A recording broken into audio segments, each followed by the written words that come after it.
అందరికీ నమస్కారం. Tiles of temples episode 6 భాగంగా ఈరోజు మనము ఆంధ్రప్రదేశ్కు చెందిన ప్రసిద్ధ యోగులు, భక్తి, వేదాంత, వైద్య, జ్యోతిష, వాస్తు శాస్త్రాల ద్వారా సామాన్య జనానికి సేవలు చేసిన ఉరుకుంద ఈరన్న స్వామి ఆలయానికి వెళ్తున్నాం.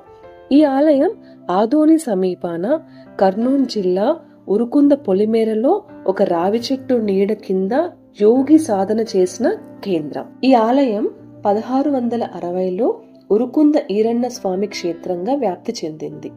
1768లో భక్తులు స్వామివారికి దేవాలయాన్ని నిర్మించారు. కానీ 1995లో ఆలయాన్ని పునర్నిర్మాణం చేశారు. పునర్నిర్మాణ కార్యక్రమం 10 సంవత్సరాల పాటు జరిగింది. అంతటి మహత్తమైన ఆలయానికి ఈ రోజు మనం వెళ్తున్నాం. ఇది ముఖద్వారం. ఆలయానికి ప్రవేశించేటప్పుడు వచ్చే ముఖద్వారం. తర్వాత ఇక్కడ మనకి ఆంజనేయ స్వామి ఆలయం కూడా ఉంది. ఇంకా ఉరుకుంద ఈరన్న స్వామి ఆలయం కూడా మనకి ఇక్కడ ఉంది. ఈ రెండు ఆలయాన్ని, వాటి వెనకాల ఉన్న చరిత్రను ఈరోజు మనం తెలుసుకుందాం. ఉరుకుంద ఈరన్న స్వామి ఆలయానికి వెళ్ళేటప్పుడు దారి పొడుగునా మనకు కనకాంబరాలు చాలా ఉంటాయి. ఈ కనకాంబరాలన్నీ చూస్తూ హ్యాపీగా మనము ఆలయానికి వెళ్ళొచ్చు. ఇది ఆలయం యొక్క ముఖద్వారం. చూడండి, గోపురాలు ఎంత బాగా కనిపిస్తున్నాయో. ఆలయానికైతే వచ్చేసాం. ఈ ఆలయం ఒక చరిత్ర తెలుసుకుందాం. క్రీస్తు శకం 1610లో కౌతాలం గ్రామంలో హిరణ్యులు అనే స్వామీజీ జన్మించారు. తన 12వ ఏట ఆవులు మేపడానికి స్వామి ఉరుకుంద ప్రాంతానికి వచ్చాడు.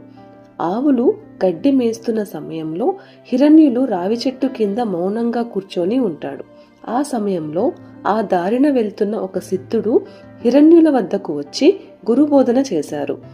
దైవ ధ్యానం చేస్తూ లక్ష్మీ నరసింహస్వామి సన్నిధిలో గడపమని సిద్ధుడు హిరణ్యులకు ఆశీర్వదించాడు. అప్పటి నుంచి బాలబ్రహ్మచారిగా స్వామివారు అశ్వత్థ వృక్షం కింద కూర్చొని ధ్యానం చేస్తూ సమాధి ముద్రలో లక్ష్మీ నరసింహస్వామిని కీర్తిస్తూ గడిపేవారు. కాలక్రమంలో హిరణ్యులు తపస్సు చేసిన అశ్వత్థ వృక్షం కిందనే ఉరుకుంద ఈరన్న స్వామి సన్నిధి ఏర్పాటు చేసి భక్తులు పూజలు చేస్తూ వచ్చారు. నేడు ఉరుకుంద మహామాన్విత క్షేత్రంగా విరాజిల్లుతోంది. స్వామివారి ఆలయం భక్తులతో కిటకిటలాడుతూ ఉంటుంది. ముఖ్యంగా ముందు మనము వినాయకుడిని దర్శించుకొని, లక్ష్మీదేవిని దర్శించుకొని తర్వాత స్వామివారి ఆలయంలోకి ప్రవేశించవచ్చు.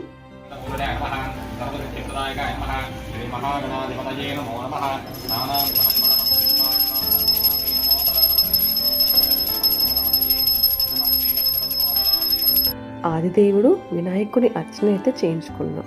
ఇప్పుడు మనము లక్ష్మీదేవిని దర్శించుకుందాం. ఆలయంలోకి ప్రవేశించాక మొదటిగా వినాయకుడు, తర్వాత లక్ష్మీదేవి దర్శనం చేసుకున్న తర్వాత ఆలయ గర్భగుడిలోకి వెళ్ళొచ్చు. ఇప్పుడు గర్భగుడిలోకి వెళ్దాం. గర్భగుడి ఎంట్రన్స్ లో మనకు ఇక్కడ 2 ఏనుగులు చాలా అద్భుతంగా చిత్రీకరించబడ్డాయి. తర్వాత ఇది మెయిన్ ద్వారం, గర్భగుడి యొక్క మెయిన్ గోపురం. 4 దిక్కులు 4 గోపురాలతో ఈ ఆలయం ఉంటుంది. ఇది ఆలయ ప్రాంగణం. ఇలా మనం లోపలికి వెళ్ళొచ్చు. కోరిన కోరికలు తీర్చే స్వామిగా ఉరుకుంద ఈరన్న ప్రసిద్ధిగాంచాడు. స్వామివారి దర్శించుకుంటే భూత ప్రేత బాధలు తీరుతాయని భక్తుల నమ్మకం. దీంతో ఆంధ్ర, కర్ణాటక, తెలంగాణ, మహారాష్ట్ర, తమిళనాడు లాంటి వివిధ ప్రాంతాల నుంచి భక్తులు పెద్ద ఎత్తున తరలి వస్తూ ఉంటారు. స్వామివారిని దర్శించుకొని తమ మొక్కులు చెల్లించుకుంటూ ఉంటారు. ఉరుకుంద ఈరన్న స్వామి 2000 సంవత్సరాల కింద సిద్ధపురుషుడు, మహాతపస్వి తన చివరి రోజుల్లో ఇక్కడే గడిపారని చెబుతూ ఉంటారు. శ్రీ నరసింహస్వామి ప్రభావం వల్లే ఉరుకుంద క్షేత్రం మహామాన్వితమైంది అని ప్రచారంలో ఉంది. వీరభద్ర వంశంలో జన్మించిన సిద్ధపురుషుడు, శివయోగి మన ఈరన్న స్వామి. ఈరన్న ఆలయంలో రావి చెట్టు కింద భక్తులకు తన దర్శనాన్ని ఇస్తాడు. ఇప్పుడు మనం ఆలయ గర్భగుడిలోకి ప్రవేశిస్తున్నాము. ఇదిగోండి ఈరన్న స్వామి. చెట్టు కింద ఇలా ఉంటుంది. రావి చెట్టు కింద మనము స్వామివారి దర్శనం చేసుకోవచ్చు. అద్భుతమైన దర్శనం అయితే జరిగింది. ఇక్కడ స్వామివారి తీర్థం ఇస్తారు. తీర్థం సేకరించిన తర్వాత మళ్ళీ మనము గుడి ప్రాంగణం అంతా చూడొచ్చు. ఈ ఆలయానికి చేరుకోవాలంటే ఆదోని నుండి ప్రతి అరగంటకు ఒక బస్సు సౌకర్యం ఉంది. అలాగే ఎమింగనూరు నుండి కూడా ప్రతి గంటకు బస్సు సౌకర్యం ఉంది. ప్రతి ఏటా శ్రావణ మాసంలో స్వామివారికి ఉత్సవాలు చాలా బాగా జరుగుతాయి. స్వామివారిని స్మరించినా దర్శించినా కోరిన కోరికలు తీరుతాయి. పలికి దేవుడుగా స్వామివారు ప్రసిద్ధి చెందారు. ఇది ఈ ఆలయం యొక్క విశిష్టత. ఇప్పుడు మనము ఆంజనేయ స్వామి గుడికి బయలుదేరుతున్నాం. ఈ ఆలయ విశిష్టత తెలుసుకుందాం. పిలిస్తే పలికే బుడుముల దొడ్డి ఆంజనేయ స్వామి అని అంటారు. ఈ ఆంజనేయ స్వామి తోక పైకి ఉండి చుట్టూ తిరిగి ఉంటుంది. ఇక్కడ స్వామిని దర్శించుకొని మీరు ఏదైనా ఒక కోరిక కోరితే ఆయన అది తీరుతుందా లేదా అని మీకు అప్పుడే అక్కడే చెప్పేస్తాడు.